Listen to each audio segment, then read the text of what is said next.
can I ask that you please rise and turn to face the teachers? Turn to face the teachers.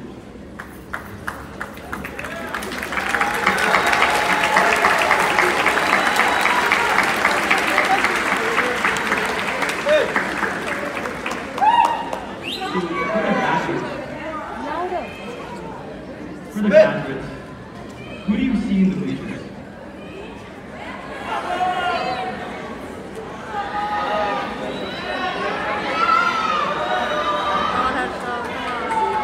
I see parents who stayed up with us.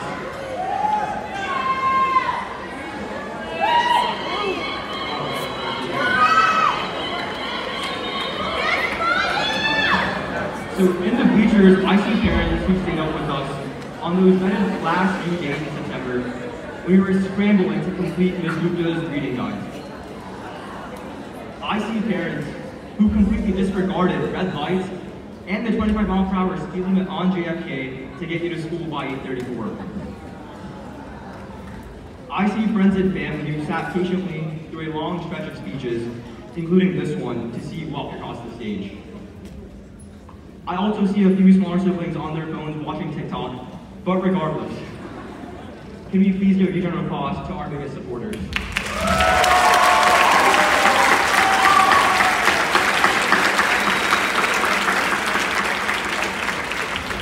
Please take your seats.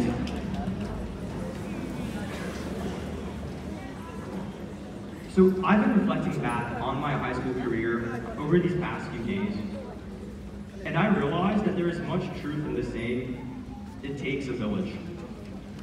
I know that I would not be up on this stage today without a long list of people who sacrificed much to get me here. And first on that list are my parents, Rajesh and Manju Agrawal.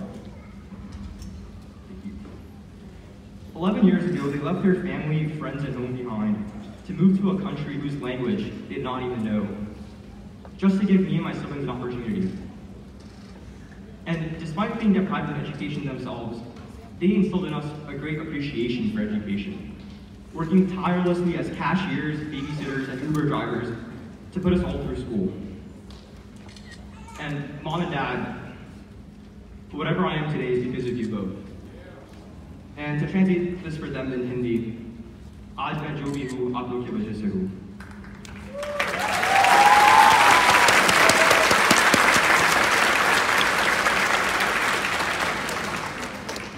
And for all the parents in this room, on behalf of the class, I want to say that we will never be able to repay your sacrifices, but we will forever be grateful.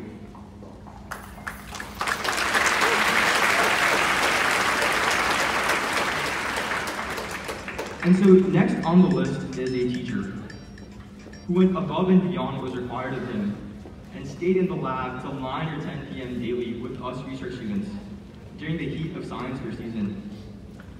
And to give some background, for these past 4 years, I've been trying to develop a way to clean water using mushrooms. And I guess you can say I'm a pretty fun guy. Sorry, that was bad. There really wasn't mushrooms for that joke in here.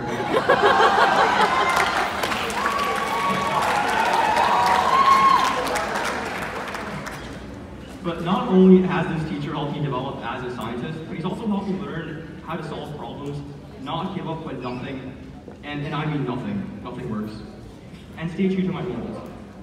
So Mr. Stanton, had it not been for your sacrifice of time, sleep, and sometimes sanity, I would not be who I am today, so thank you.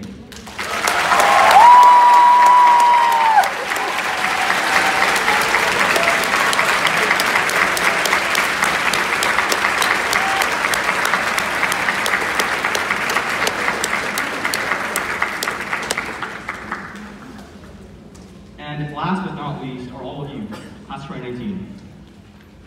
So I was doing some math yesterday, and I realized that if you look to the person on your left, on your right, behind you, and in front of you, chances are that one of those 4 people have helped you with my research over these past 4 years in one way or another.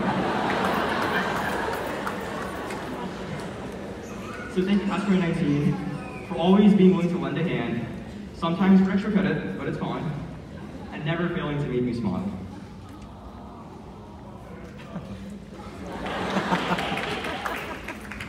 And soon we'll all be embarking on new adventures, making new friends, pursuing our intellectual curiosity, and more importantly for some of our parents, moving out. We are off to college, and just take moments to let that sink in.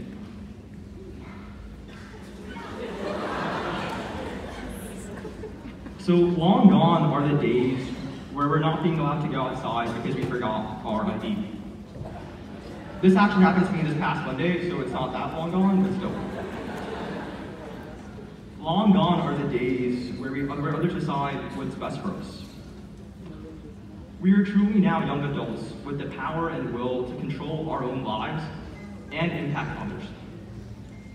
And as my own personal hero, an idol, and truly an icon of our generation, Spider-Man once said, "With great power comes great responsibility." And oftentimes, in the case of us teenagers, also comes great uncertainty. So no longer are we going to walk these same halls and go down the up staircase. No longer will we wear a shirt and tie every day, and whatever the girls' dress code is.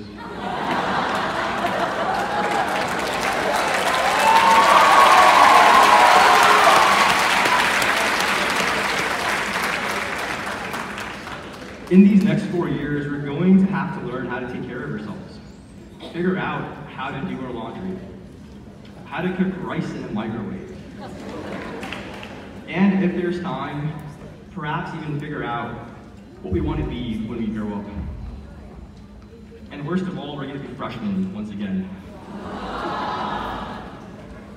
These next 4 years can potentially shape the rest of our lives, and being a bit uncertain is surely justified. But let's not be scared of this uncertainty. Let's not fear the failures that inevitably accompany this uncertainty. It is okay to fail, because failure is how we learn. We all fail, and it's important to share our failures to destigmatize failure. And so I can start by sharing with you guys that junior year, I failed my driver's ed written exam. Not the road test, the written exam.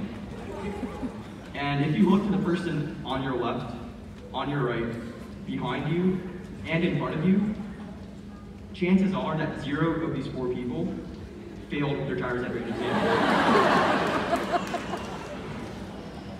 But if I hadn't failed, I would not know that the fine for touching a license plate is $100.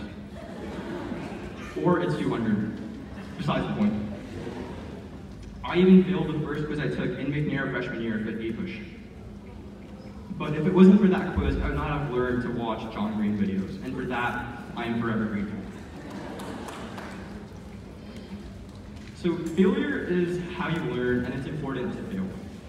So don't let a fear of failure ever stop you from trying something new.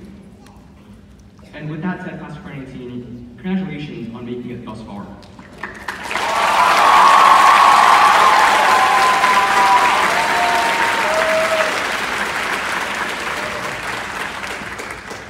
There is still a long, confusing, uncertain road ahead of us, lined with potholes of failure.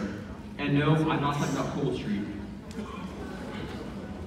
But at the end of this road lies change, global warming, poverty, hunger, political cynicism, shortage, deforestation.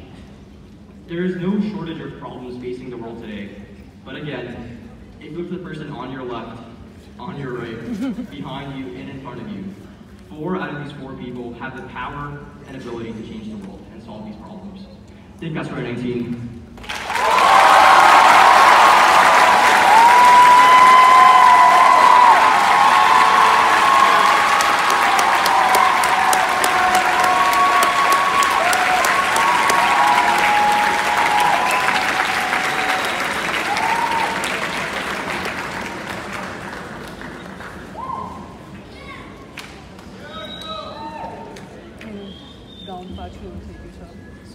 Thank you, Harshal.